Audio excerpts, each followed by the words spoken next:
radhiyallahu ankum wa qala radhiyallahu ta'ala anhu wa nafa'ana bihi wa bi'ulumihi fid darain.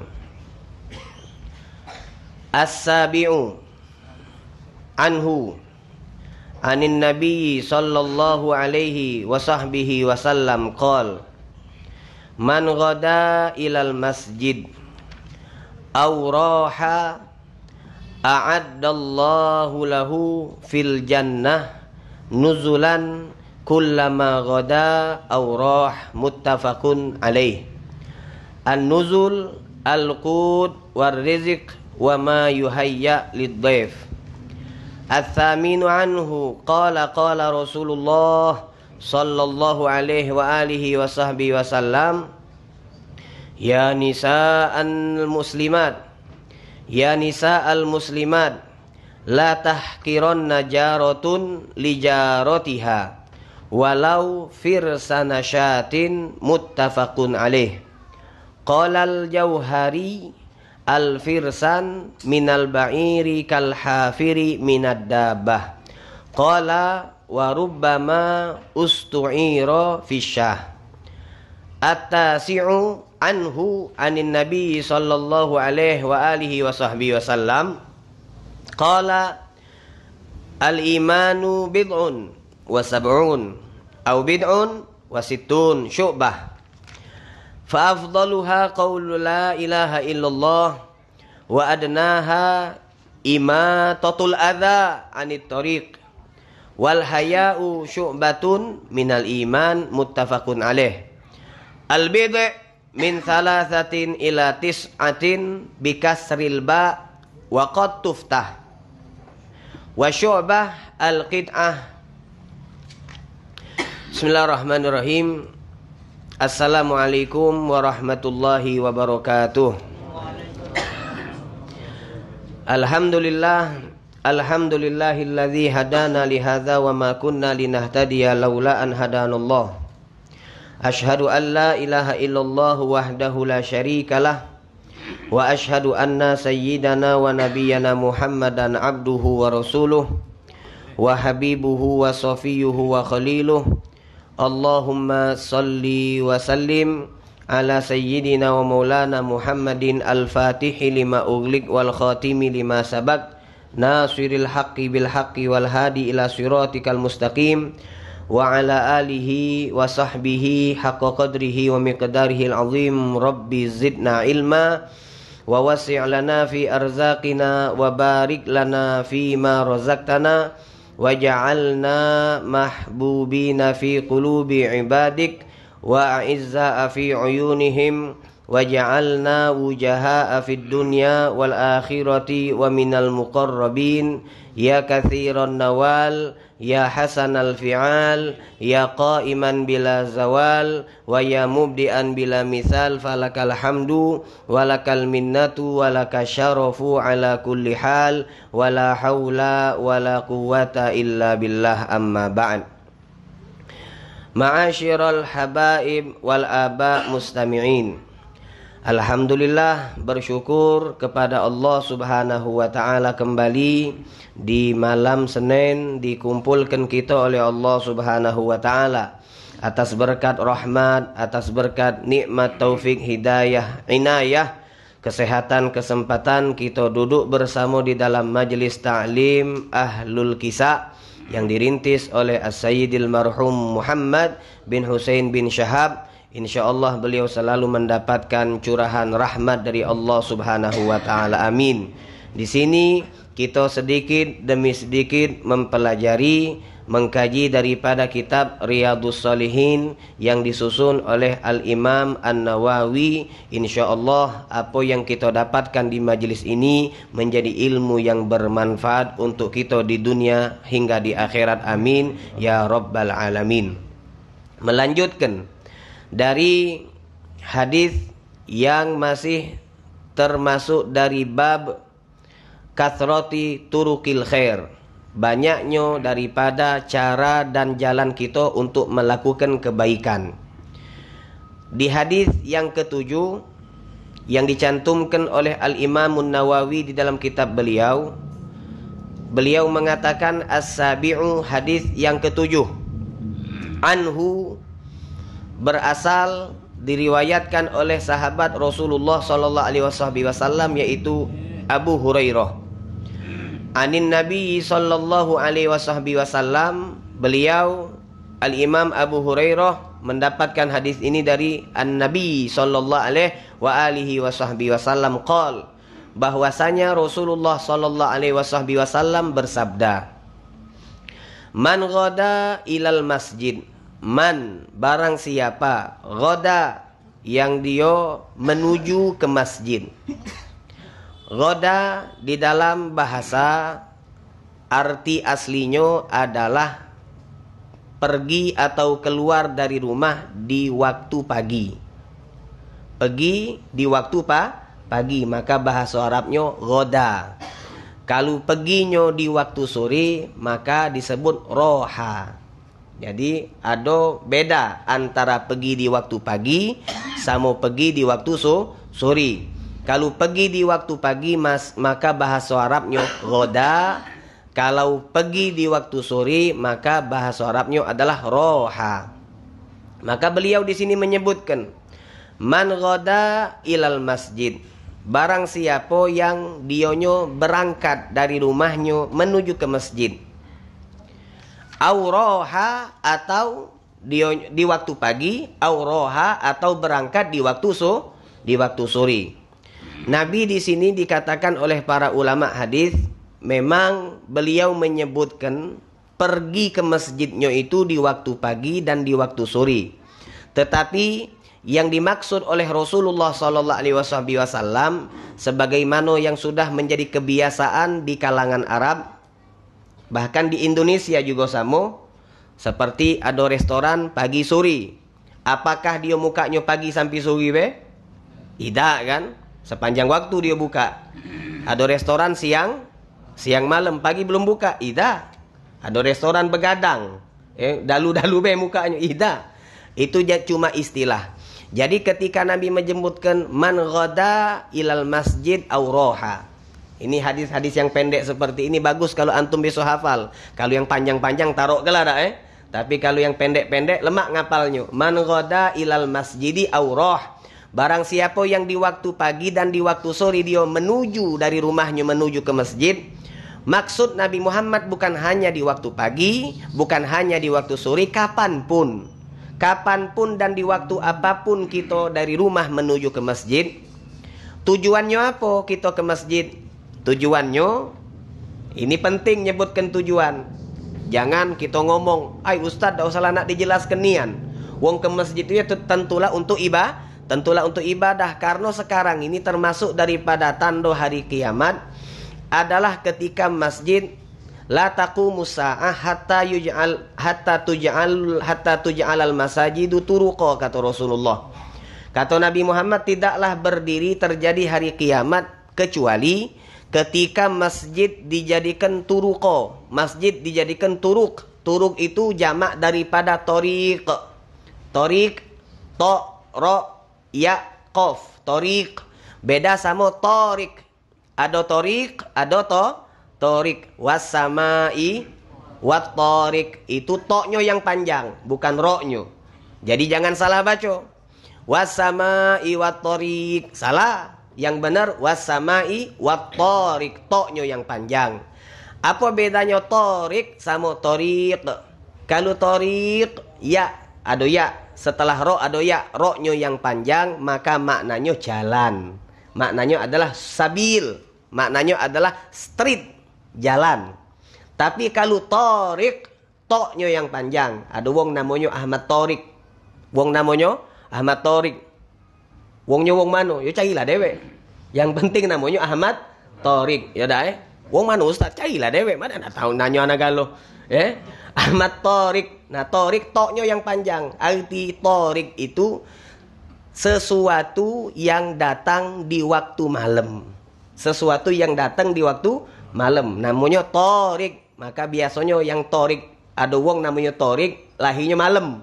Lahirnya malam. Wassama'i wat tariq, demi langit, wat tariq dan bintang. yang mengetuk di malam hari. Torik itu bintang yang mengetuk di malam hari. Maksudnya apa dia?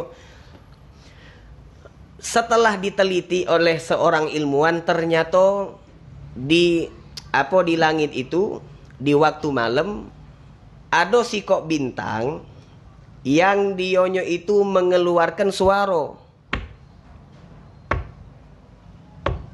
Suara seperti wong ngetok pintu.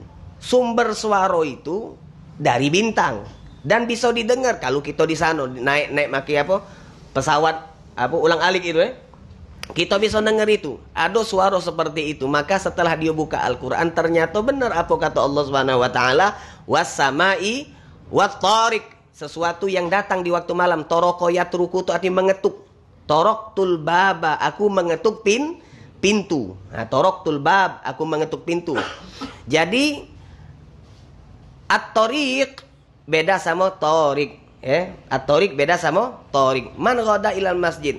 Nah, sekarang kata Nabi Muhammad, masjid ini kaget di akhir zaman bakal berubah fungsi.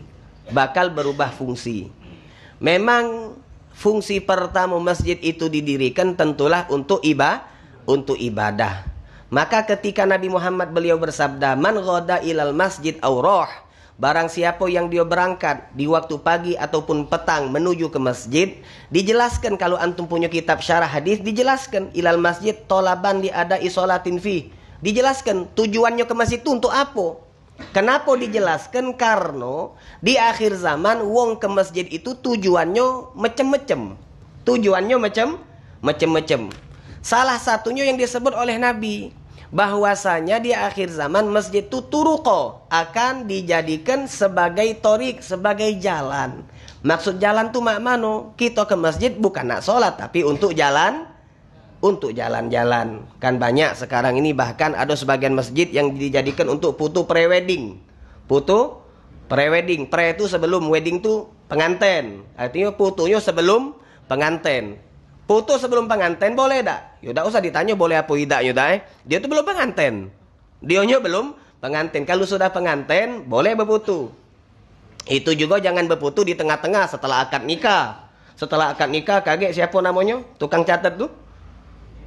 Ketip KUA tuh manggil, mak mano pengantin betina metu kapu tidak lah kanji pula. Lah kanji nak bini wong apa kau nak nyingoknya? Nah kan tanda tangan gampang, tanda tangan tuh formalitas. Tanda tangan tuh formalitas negara baik ya. Bisa diantarkan oleh keluarganya masuk ke kamar dia.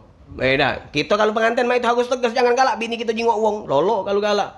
Barulah halal. Kita dulu yang harus jingoknya. Barulah halal kita ngalal kayaknya. Kobil tuh saya terima nikahnya. Lah bekingetan gitu dah. Saya terima nikahnya dengan mas kawin yang tersebut tunai. Panjangnya pula tunai. Panjangnya lah semangat-semangat, tak taunya baru halal, tiba-tiba lah ditonton oleh wong lain. Lah, baru be halal. Seharusnya kita dulu pertama kali yang nyingoknya, yang salaman sama kita cuma yang salaman sama dia cuma kita pertama kali ini apa dia? Dipanggil, kemudian lebih nurut sama tukang putu daripada ustadznya. Iya tak? Lebih nurut. Yo, nempel dikit, sini dikit. Lebih nurut sama. Ini mana pengantin betinanya? Ditanya oleh ketim. Mana pengantin betinanya? Ditanya oleh tukang putu. Lebih nurut sama mereka dibandingkan sama ustaz. Na'udzubillah, tsumma na'udzubillah. Agak salaman pula maki sholatullah. Wah, itu qasidah dibaca untuk mendatangkan rahmat. Tapi kalau yang bersalaman tuh campur aduk, tidak tergerti lagi. Yang muhrim salaman, yang bukan muhrim salaman, yang mantan pacar juga melok salaman. Nah, sekarang kan itu kan. Oh, dengan sedih-sedih yo. Woi, kau awas, kau nului aku. Nah, itu akhirnya campur aduk. Yang seharusnya untuk mendatangkan rahmat qasidah sholatullah malah menjadi penolak rahmat gara-gara kita tidak tahu reti. Janganlah. Jadi kalau kita yang pengantin, kalau yang pengantin itu bukan kita, bukan yang pernah hadir, bukan yang istiqomah duduk di majlis taklim, taruh kelah memang mereka tidak ngerti. Yang sedih itu kita yang pengantin, yang ngerti majelis, yang tahu bahwa itu tuh tidak boleh, bukan tidak bagus loh, tidak boleh. Maka kita harus tegas. Ketika misalnya ketip nanya, mana pengantin betinonya? Tak usahlah, minta maaf. Biarlah. Tanda tangannya mak mano biar aku kagek ngawaknya. Tegas. Berfoto misalnya kagek, biarlah di sana baik. Nah itu, jadi penting. Jadi penting itu harus diketahui. Jadi kata Rasulullah, di akhir zaman masjid itu banyak diperbagus, masjid itu banyak dipercantik, masjid itu banyak diperindah, tetapi akhirnya keindahan, kecantikan bukan berarti tidak boleh masjid dibagus-bagus ke bagus. Masjid diindah-indahkan bagus, tujuannya untuk menarik daripada minat muslimin supaya betah duduk iktikaf lama-lama di masjid. Tapi kalau misalnya justru itu menjadi bumerang, akhirnya di sana menjadi tujuan para kaum muslimin ataupun muslimat, bahkan jadi tempat cewekan. Aduh, disediakan wifi pula, tambah mana dia lemah. Tambah lemah. Disediakan wifi, ada lapangannya, ada kebunnya, ada taman, ada taman, makanlah di situ, minumlah di situ. Nak disamokannya baca di lapangan Masjidil Haram ataupun Masjidun Nabawi. Kalau di sana itu memang sudah darurat. Wong kami tumplek mak mano tak berarti masalah. Cuma kalau kita sekarang di Indonesia, wong nak ke masjid itu lebih dominan untuk nyingok interiornya, nak berfoto pintunya jadilah. Foto di pintu masjid, foto di mihrab masjid, foto di beduk masjid. Nah ini jadi untuk jalan-jalan kata Rasulullah SAW. Jadi apa namanya? Akhir zaman kata Rasul, masjid akan dijadikan tempat rekreasi. Yang kedua katanya ulama, makna daripada turuk di situ bukan hanya tempat rekreasi, tetapi jalan bagi para pengurus masjid ataupun yang lain untuk meraup keuntungan duniawiyah. Benar tak omongan Nabi? Benar nian, kan benar. Benar nian, Nabi yang ngomong. Benar nian. Benar nian apa yang dikatakan Nabi Muhammad. Masjid itu di akhir zaman bakal menjadi ladang.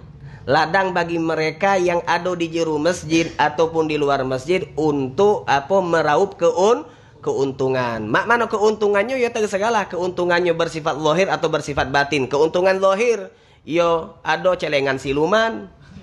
Yo jelas-jelas ngomong sekarang, mereka juga jelas-jelas kok. Ya jelas-jelas memang tak boleh. Jenderal Kodok itu namanya. Ngembek duit dari masjid. Ngembek duit dari masjid pengurus pula. Jadi Sekituan. Main sekituan bae. Oh, ada malaikat di situ tuh nyingok. Bang baca sekituan. Nah, ada celengan siluman, duit masjid dimanfaatkan untuk kepentingan pribadi. Kalau ada wong yang ngado ke acara, ngado ke majelis, ada izinnya. Kemudian ada duit sewa gedung masjid. Masjid disewa. Masya Allah. Untuk duit kebersihan kata dia. Dibaguskannya maki. Untuk duit kebersihan, oke kita terima duit kebersihan. Berapa nian? Kalau memang duit kebersihan berapa nian? Ujung-ujung kaget masuk kantong juga. Itu memanfaatkan. Kalau kita tak boleh maki masjid kecuali ada duit sewa, oke lah terima. Tapi benar-benar duitnya itu dipakai, dialokasikan untuk kebersihannya nian, kemaslahatan masjid. Cuma kalau masuk kantong juga kan sekarang ini kan masih dibagus-baguskan supaya apa? Supaya di situ bisa diadakan akad nikah. Karena kan model baru pula sekarang nih. Akad nikah di jero masjid. Sunnah Rasulullah SAW. Daripada sunnah Nabi kalau kita pengantin, akadnya, bukan resepsinya, akadnya di jero masjid. Perhatikan, akadnya, bukan resepsinya. Kenapa akad? Akad tuh zaman Nabi lanang galau. Kalau resepsi ada lanang ada betino. Kalau sekarang ini ladas. Maki slogan sunnah, masjidnya pulok kegalaan, karena lumayan Ustaz duitnya itu. Aduh yang ngomong sama anak. Anak telah ngomong nih, kalau masjid ini harusnya ada ruangan itu. Nah pacak kita sewa kan lumayan Ustaz duitnya. Makin lumayan. Ya Allah la haula wala quwata illa billah. Oke boleh untuk resepsi, untuk akad nikah. Memang itu sunnah, tetapi jangan ngembek pangkalnya be. Dari pangkal sampai ke ujung harus meloi sunnah. Kalau kita punya masjid, nak ngadokan akad di masjid itu, maka pertama sterilkan lanang betino, tidak boleh campur. Kalaupun ada lanang betino, pisahkan. Yang lanang di sini, yang betino di sini, ada tabir. Ayo sakit nak pengantin, bukan nak sholat tarawih. Nah kalau tak galak, tak usah. Kalau tak galak, tak usah. Tanggung jawab pihak masjid. Yang kedua, kalaupun ada akad itu diperbolehkan, maka yang kedua harus steril. Yang perempuan muslimat masuk tuh yang hanya perempuan suci. Bukan susi. Suci. Suci. Yang suci-suci, yang head tidak boleh masuk. Dan jangan kita dengarkan kalau ada si ustad yang dia ngomong apa dia, sekarang ni dak katik haram-haram halal galo. Nah lolo itu. Halal galo. Dak boleh, Nabi yang ngomong. La uhillu li masjidi hadza li haidin wa nufasa, kata Nabi.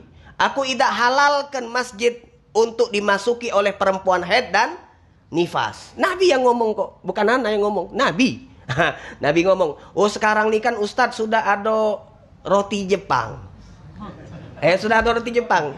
Pampasnya itu nah. Softteknya itu kan. Jadi aman, tak bakal netes. Yang ngomong tuh lanang. Yang ngomong lanang, tak bakal netes tuh yang ngomong lanang. Kau tidak head. Kalau kau betino, enggut lah pampas itu, netes juga ada. Kalau pampasnya penuh. Jadi tak kate-kate, jangan usah kalau tidak ngerti jangan melok ngomong. Jadi itu. Kalau nak ngadukan akad nikah boleh, tapi harus menjamin yang hadir di situ perempuan yang benar-benar suci, tidak kate yang haid, tidak kate yang nifas. Itu yang kedua. Yang ketiga, kalaupun ada akad nikah di juru masjid, pertama harus steril, tak boleh campur aduk. Yang kedua harus yang suci-suci perempuan. Yang ketiga, itu tuh nak ke masjid, bukan nak kondangan. Betino yang masuk tuh nak ke masjid, nak hadir akad nikah Ustaz. Akad nikah tuh bukan kondangan. Akad nikah tuh ritual syariat, bukan kondangan. Jadi mak mano? Ya sudah, jangan BHS menor. Jangan maki minyak wangi yang semasjid kecium. Nah, itu kerok. Kesian ketipnya. Kesian calon pengantin lanang. Belum apa-apa dia nak pengantin tadi. Ya Allah, getinya bini aku tak peluk cantik. Budak itu nah kan belum apa-apa. Ya kan? Jadi jangan. Jadi makanya sebagian ulama sekarang mereka berani untuk mengharamkan akad nikah di juru masjid. Berani mereka untuk mengharamkan. Kenapa? Karena syariat yang seharusnya diterapkan malah dilanggar. Jadi itu. Jadi kalau nak akad nikah di rumah bela, tak usah di masjid, kecuali kalau memang bisa diterapkan daripada syariat secara sempurna. Jadi itu kata Nabi Muhammad. Maka ketika Rasulullah ngomong, beliau bersabda, man ghada ilal masjid, barang siapa yang dia di pagi berangkat ke masjid, aurah atau di waktu sore dia berangkat ke masjid, tujuannya untuk apa? Dijelaskan oleh ulama, tolaban li adai sholatin fihi, karena dia pengen untuk melakukan sholat di dalam masjid, awi i'tikafin, atau tujuannya untuk i'tikaf, au qiraatin, atau membaca Quran, membaca zikir, membaca solawat, au darsi ilmin, atau mempelajari ilmu. Kau datang ke masjid untuk apa? Untuk sholat. Untuk apa? Iktikaf, maca Quran, maca hadis, maca zikir, maca solawat. Oke. Untuk apa? Belajar. Bagus. Tetapi ingat ujungnya, tolaban limardotillah. Tolaban limardotillah. Untuk mendapatkan apa yang akan dijanjikan oleh Rasulullah. Selain lohirnya kita ke masjid, memang lohirnya ibadah, batinnya juga ibadah. Aku ke masjid untuk sholat, tolaban limardotillah, karena mengharapkan ridho Allah. Aku ke masjid untuk iktikaf, tolaban limardotillah, dan seterusnya. Apa kata Rasulullah? Barang siapa yang dionyo berangkat dari rumah menuju ke masjid untuk sholat, untuk i'tikaf, untuk zikir, untuk membaca Al-Quran, untuk sholawatan, untuk belajar atau mengajarkan ilmu syariat, yang semua itu dia lakukan tolaban limardotillah, untuk mengharapkan ridho Allah subhanahu wa ta'ala. Apa ganjarannya? A'adda. Di situ Nabi Muhammad memakai kalimat fi'il madi, maka sungguh pasti Allah subhanahu wa ta'ala akan mempersiapkan untuknya, a'addallahu lahu, mempersiapkan untuknya, fil jannati, di surga, nuzulan. Nuzulan itu apa? Nuzulan hidangan. Kullama ghada aurah, setiap dia pergi menuju ke masjid. Berapa kali kita menuju ke masjid, maka Allah akan menyiapkan untuk kita hidangan-hidangan surga. Hidangan-hidangan surga. Berapa setiap dia pergi ke masjid, sekali ke masjid dapat satu hidangan.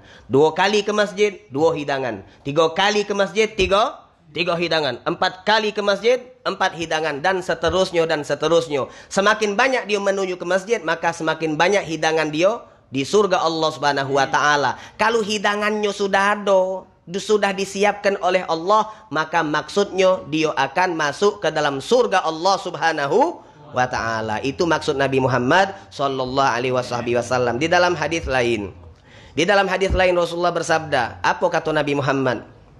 Rasulullah bersabda, "Man kharaja min baitihi ilal masjid." Barang siapa yang dionyo metu dari rumahnya menuju ke masjid, la yuridu, dia tidak ada tujuan, illa ayyu'allima khairan, kecuali tujuannya untuk mengajarkan khairan, mengajarkan kebaikan, ilmu syariat. Au la yuridu illa ayyata'allama khairan. Afwan. Pertama Nabi nyebut ayyata'allama khairan. Tujuannya ke masjid untuk mempelajari kebaikan, yaitu belajar ilmu. Au yu'allimahu, atau dia mengajarkan ilmu. Yang pertama tadi murid, yata'allama khairan, dia datang ke masjid untuk belajar, dia jadi murid. Yang kedua, au yu'allimahu, atau dia mengajarkan, yaitu ustadz, guru. Apa kata Nabi Muhammad? Kana lahu, maka dia akan mendapatkan siapa dia? Yang pergi tadi, yang pergi dari rumahnya menuju ke masjid tujuannya untuk belajar atau mengajar, dan mardotillah tujuannya untuk ridho Allah Subhanahu wa taala. Bukannya ke masjid nyari lokak makan. Dares tapi ada lokak ngopi. Dares belajar majelis taklim di masjid tapi ada lokak laksan bisa juga belajar di sana ada lokak apa godo-godo kanyut model gendum, godo-godo kanyut, bener tak? Ya? Godo-godo kanyut itu model. Maka idak mardotillah itu, idak mardotillah. Mardotillah dia, apa kata Rasulullah? Kana lahu, maka dia akan mendapatkan ka'ajri hajin. Dia akan mendapatkan pahala seperti wong yang pergi haji, tamin hajatuh, yang sempurna hajinya. Jadi kita yang tak punya duit, apalagi yang punya duit, yang tak punya duit bisa pergi haji setiap hari. Dengan apa? Dengan kita hadir di masjid atau majelis taklim. Hadir majelis taklim di masjid, maka kita akan mendapatkan pahala haji, bukan hanya haji, yang sempurna hajinya, kata Rasulullah sallallahu alaihi wasallam. Itu hadis Rasulullah. Kemudian di dalam hadis yang lain, dan jangan tanya, Ustaz, hadis yang Ustaz baca ke tadi itu sahih apa dhaif? Tidak musim lagi. Bertanya model mak itu tidak musim. Hadisnya tu sahih apa dhaif? Jawabannya mak mano? Inti nak ngawi kenyo jaturi nanda yo sudah. Ndak usah kita berbantah masalah sahih sahih. Masalah dhaif dhaif. Ngerti dak? Anak kota ibe anak ngomong, Ustaz, hadisnya tu sahih apa dhaif? Anak katakan sahih. Padahal dhaif. Dia tak ngerti juga. Bukannya ulama dia. Jadi sudahlah, tak usahlah. Habis umur kita ngurusi tahlil boleh dah. Habis umur kita ngabisin nat dan nyawab masalah maulid, zikir berjamaah, doa berjamaah boleh apa? Sudah diem kelah. Nak melok laju nanda yo sudah. Yo kita mantep-mantep lah sudah. Sekarang fokus dengan gawian kita, tak usah ngelurui gawian wong. Ngelurui gawian wong, gawian kita tidak tegawi. Baca kita nak masak. Dengar lagi ada yang nelpon, dengar ada yang WA. Akhirnya tidak masak-masak. Fokus lah. Kalau nak masak, tutup. Kalau nak masak, tutuplah dulu HP, tutuplah dulu telepon, fokus dengan gawian yang ada. Seperti itu. Jadi, apa? Nabi Muhammad beliau bersabda dalam salah satu hadis, Man masya ila salatin maktubatin wa huwa mutatahhirun. Luar biasa. Alangkah lemaknya kita jadi umat Nabi Muhammad. Beruntung kita jadi umat beliau. Ngapa beruntung? Jalan kita untuk mendapatkan kebaikan luar biasa. Banyak. Kata Rasulullah, man masya, barang siapa yang dia berjalan, jalannya kemana? Ila sholatin maktubatin, jalan ke masjid untuk melakukan sholat maktubah, sholat yang wajib berjamaah. Wa huwa mutatahhirun, dan ketika dia berjalan menuju ke masjid untuk melakukan sholat wajib berjamaah dalam keadaan mutatahhir, berwudu sudah dari rumah. Berwudu sudah dari rumah itu lebih bagus daripada berwudu di masjid. Kenapa berwudu di rumah lebih bagus daripada ke masjid? Pertama, kaget kita dapat fadilahnya. Yang kedua, kita ni kadang-kadang tidak ngerti banyu yang kita pakai. Banyu yang kita pakai itu banyu masjid. Banyu masjid itu bukan banyu kita, tapi banyu wakaf. Artinya kalau banyu yang kita pakai itu banyu punya kita nak ladas. Oh, beladas. Pakai banyu itu mubazir. Lebih daripada kebutuhan kita. Rai 3 kali, tak lemak ini rasanya lagi hari panas, banyunya sejuk. Wah, cegang. Lajulah punya ente nian.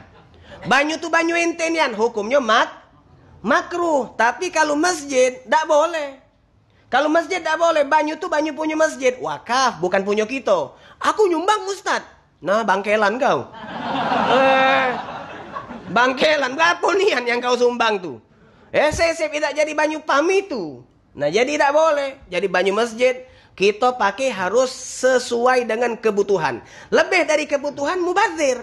Artinya kalau mubazir jadi haram. Karena makai duit masjid. Hati-hati. Makanya kalau kita nak ke masjid, alangkah baiknya kita wuduknya di rumah. Kadang-kadang minta maaf. Wuduk di rumah. Kaki kita ni becek. Kemudian di depan masjid tu sebelum masuk pintu ada keran. Kita cuci kaki. Dibuka sebesak-besaknya becak kaki kita tu kaki gajah. Trot. Dikocor ke. Ya Allah. Itu duit masjid. Ente pakai untuk cuci kaki, bukan untuk wudu. Tidak boleh. Ustaz, kalau kita masuk masjid kaki kotor kan tak boleh juga Ustaz. Ya bersihkan sekiranya, oi. Sekiranya, jangan basing. Jadi tak boleh, ingat-ingat. Jadi Rasulullah ngomong, siapa yang dia berjalan dari rumahnya menuju ke masjid, tujuannya untuk melakukan sholat wajib berjamaah di masjid. Mutatahhirun, sedangkan dia dalam keadaan bersuci. Apa kata Rasulullah? Kana lahu ka ajril haj al-muhrim. Maka dia akan mendapatkan pahala ibadah haji. Kalau tadi hadisnya ke masjid belajar, mengajar, dapat pahala ibadah haji. Sekarang di hadis ini, siapa yang ke masjid untuk sholat 5 waktu berjamaah, dapat pahala ibadah haji. Oh, lemak kalau cak itu. 5 kali, 5 waktu kita sholat di masjid berjamaah, berarti 5 kali kita pergi. Masya Allah. Tak payah-payah. Haji plus sekarang ni 175 juta, tidak antri. Kalau yang biasa 30 juta, nak berantri sampai belasan bahkan puluhan tahun. Nah, kita pacak dapat pahala itu, hajinya bahkan sehari pacak 5 kali dan lebih. Dengan apa? Tadi, dengan sholat 5 waktu di masjid. Dan kita pergi majelis taklim yang diadakan di masjid. Lemaknya juga, ini nih pahalanya sempurna. Pahalanya sempurna karena kita tidak melok tawaf, tidak sa'i, tidak ngapo-ngapo kan. Tinggal dapat pahala be, lemak. Tinggal dapat pahala be. Berbeda kalau kita haji. Kalau kita haji, pas kita tawaf, bisa baik tawafnya kita tidak sah. Bisa baik sa'inya kita tidak sah. Bisa baik wukuf arafahnya kita tidak sah. Kalau tidak sah, tidak dapat pahala. Nah, ini kita cuma sholat 5 waktu. Dan ingat kuncinya, tolaban limardhatillah, maka dia akan mendapatkan pahala ibadah haji. Kemudian Rasulullah bersabda, "Waman masya ila subhatid duha." Dan barang siapa yang dia berjalan ke masjid, tujuannya bukan untuk sholat wajib, akan tetapi subhatid duha. Dia pengen melaksanakan sholat duha, sholat sunnah. Sholat duha yang dicontohkan Nabi adalah sholat duha. Nah, apakah sholat sunnah yang lain bisa masuk? Naam, kalau dikiaskan.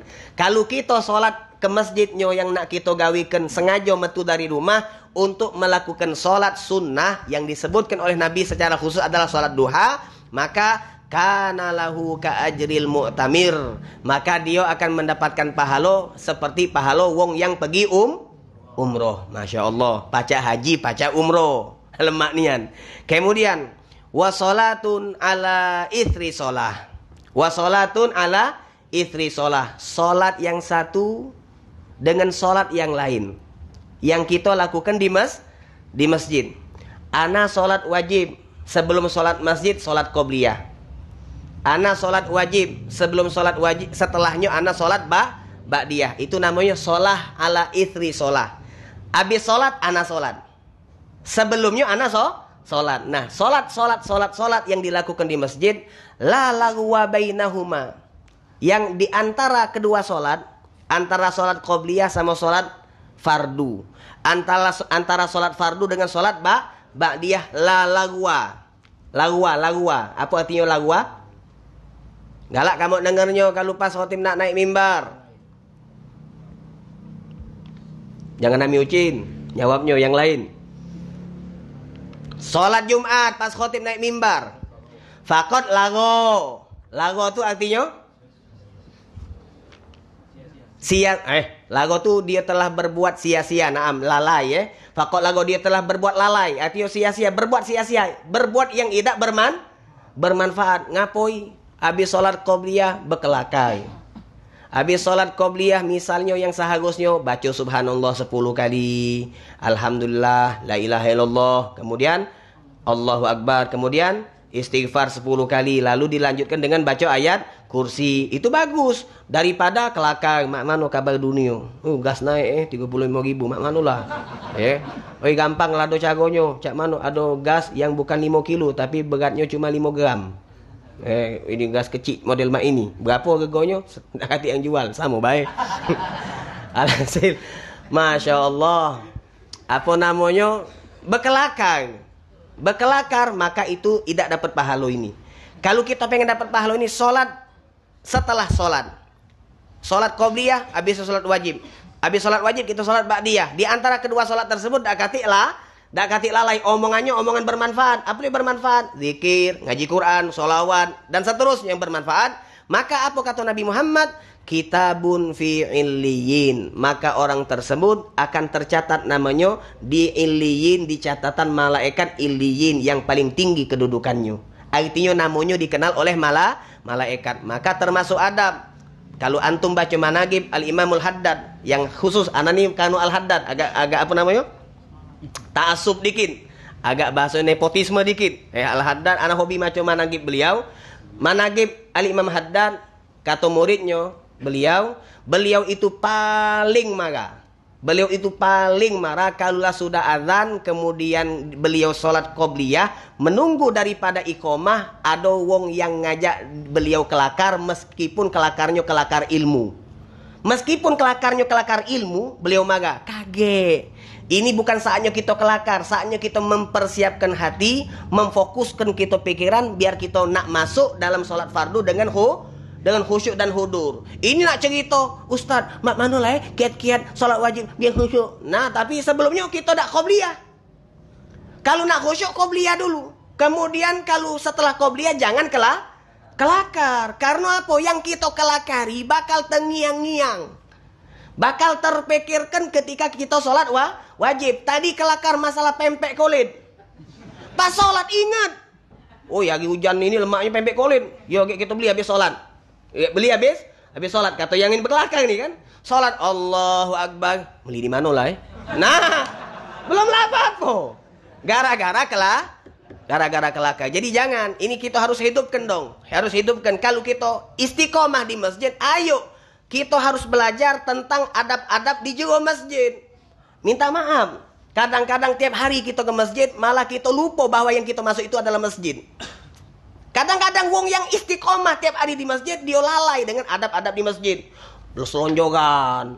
Wong lagi ceramah berkelakar. Ini bisa jadi rumahku, kata dia. Perasaan dia, jujur. Itu yang kejingoannya. Memang musyahad bil ain. Itu yang sudah terlihat di fakta lapangan. Yang malah lalai dengan adab di dalam masjid justru wong yang dionya sudah istiqomah di dalam masjid. Makanya ada kalimat afatun nikmah ilfuha. Afat daripada nikmat, bahayanya daripada nikmat kalau kita sudah anggap itu tuh biasa. Kalau sudah biasa aku di masjid cak rumah aku nian, ngomong biasa bae, kelakar biasa bae. kaki selonjoran nerjang kiblat biasa be. Idak katik perasaan bahwa dia sekarang ada di masjid. Kalau kita pengen dapat pahala, ayo sempurnakan pahala dengan menjaga adab-adab tersebut. Wa sholatun ala ithri sholah la lagwa bainahuma kitabun fi illiyin, kata Rasulullah SAW. Antara solat yang satu dengan solat yang lain, dan yang tidak ada kelalaian di antara kedua solat tersebut, maka nama dia akan dicatat oleh Allah Subhanahu wa taala di catatan malaikat yang berada di derajat illiyin. Wa ma adraka ma illiyun, kitabum markum yashhaduhul muqarrabun. Nah itu. Wa ma adraka ma illiyun. Apa dia artinya? Bacalah dewek, ya. Itu ayatnya. An-nuzul. An-nuzul itu apa? Disebutkan di sini an-nuzul qut war rizq wa ma yuhayya lidhaif. Ketika Nabi Muhammad mengatakan Allah akan mempersiapkan untuknya di surga an-nuzul. Nuzul itu artinya al-qut, makanan, war rizq, dan hidangan yang Allah siapkan, sebagaimana ketika kita bertamu ke rumah seseorang, maka tamu itu akan sudah pasti disuguhkan, disiapkan hidangan. Masjid adalah simbol rumah Allah Subhanahu wa taala, tempat rahmat, tempat maghfirah. Maka siapa yang masuk ke masjid seakan dia menjadi tamu Allah dan Allah menjadi tuan rumah tersebut. Maka siapa yang masuk, yang bertamu ke rumah Allah, akan Allah siapkan hidangan-hidangan yang hidangannya bukan hidangan yang zahir, akan tetapi hidangan yang batin, hidangan di surga Allah subhanahu wa ta'ala. Al-qut war rizq wa ma yuhayya lidhaif. Nah di sini sedikit, karena di situ ada kalimat al-qut war rizq, di situ ada kalimat rizki. Di dalam akidah ahlus sunnah wal jamaah, apa yang dimaksud dengan rizki? Di dalam akidah disebutkan warizku indal qaumi ma bihin tufi' wa qilala bal mamulik wa matubi'. Disebutkan di dalam kitab Jauharatut Tauhid bahwasanya warizku yang dimaksud dengan kalimat rezeki adalah ma bihin tufi', sesuatu yang diberikan oleh Allah kepada hamba sehingga hamba tersebut bisa mendapatkan manfaat, mengambil manfaat dari pemberian Allah tersebut.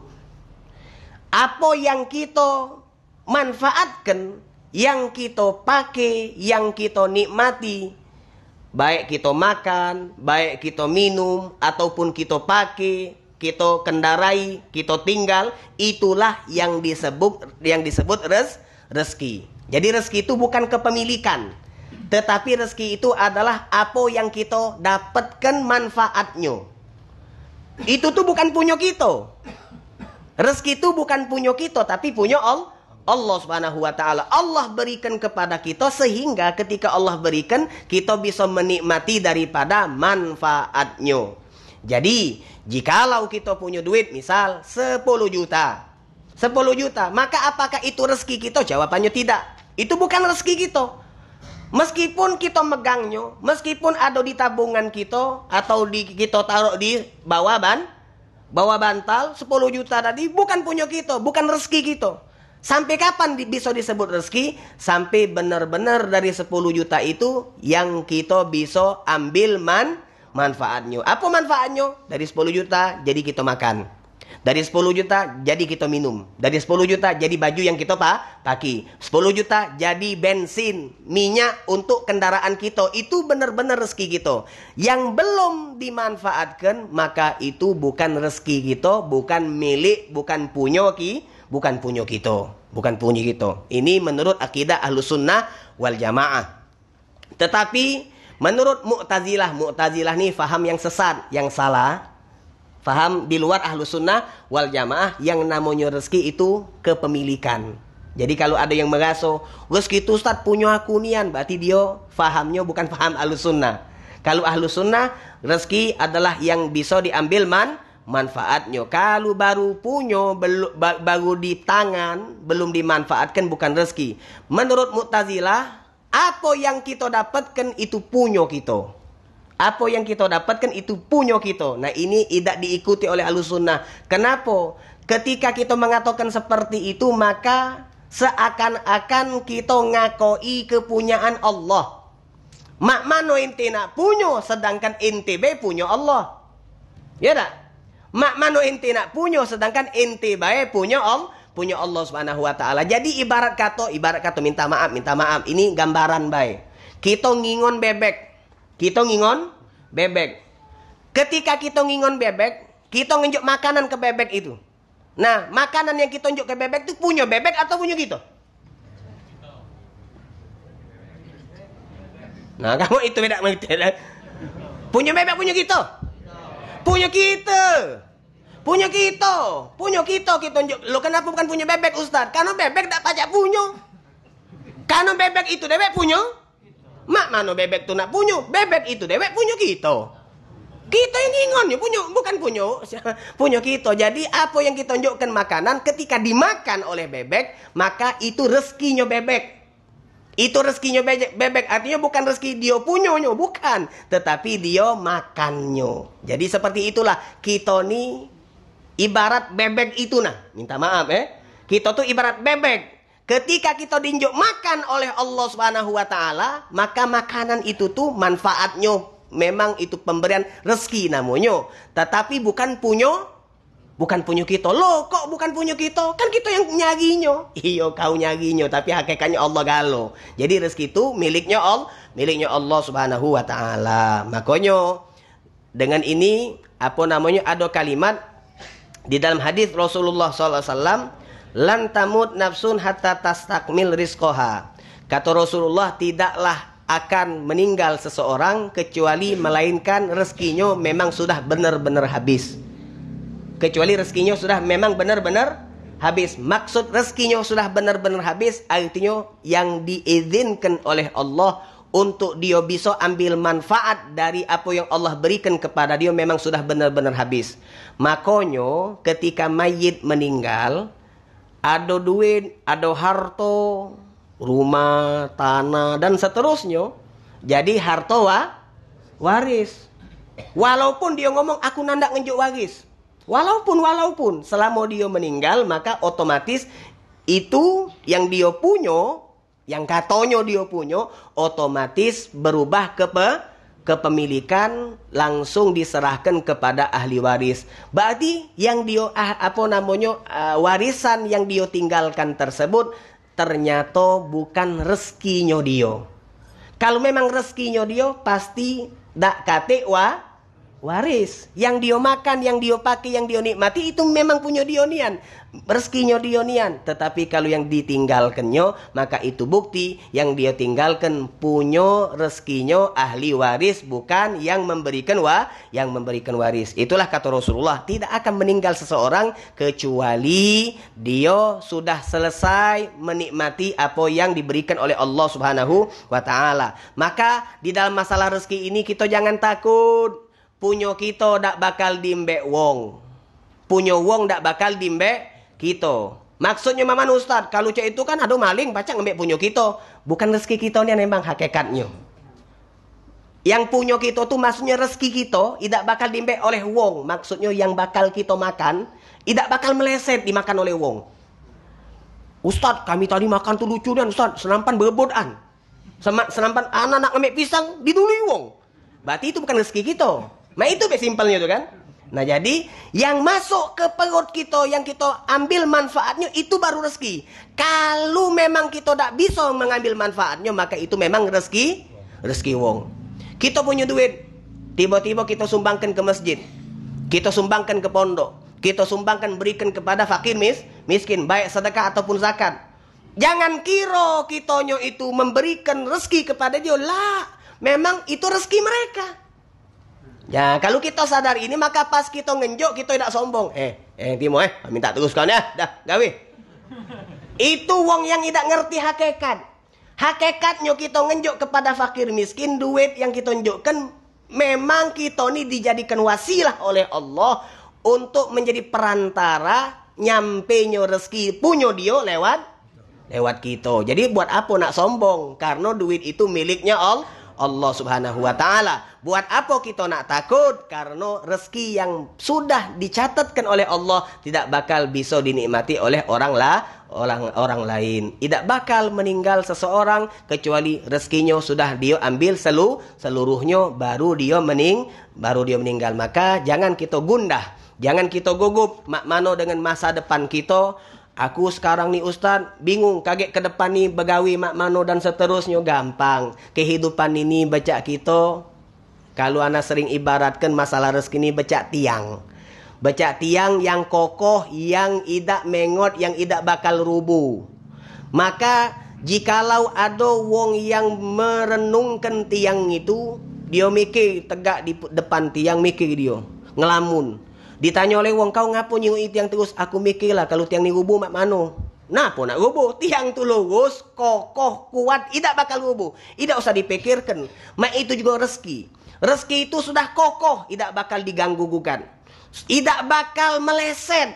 Apa yang bakal kita dapatkan, tidak bakal kita meleset. Maka buat apa kita pening-pening mikirkan sesuatu yang sudah pasti. Sudah pasti itu. Tidak bakal roboh, tidak bakal mengot. Kita nyengok, ngapu? Aku takut kaget roboh. Nah lolo kalau je itu. Berbeda kalau tiang tu mengot. Tiang tu nak roboh baru berpikir.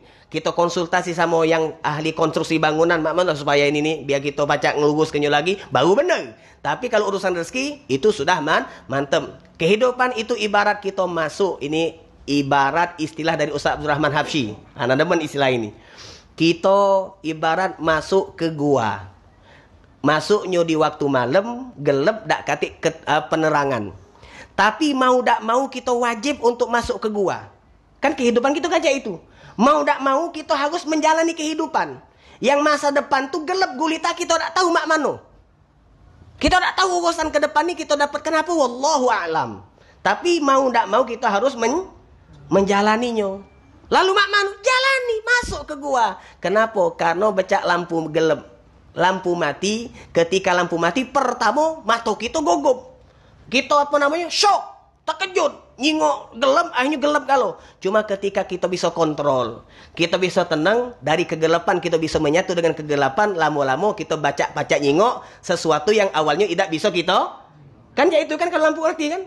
Awal-awalnya kita tak nyingok nian, tapi pas kita jalankan, kita santai, oh ada cahaya, yang mana kita bisa ngembek HP untuk ngidup ke center. Goa kita masuk dulu, masuk ke goa yang gelap tadi berjalan, oh ternyata di situ ada jalan, belok ke kanan, oh di situ ada jalan lagi, belok ke kiri, tiba-tiba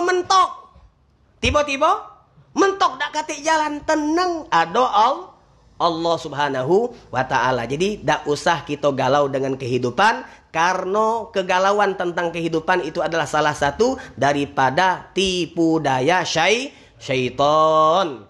Setan itu menghembuskan di dalam hati kita keraguan tentang sesuatu yang yakin. Selalu cak itu dia.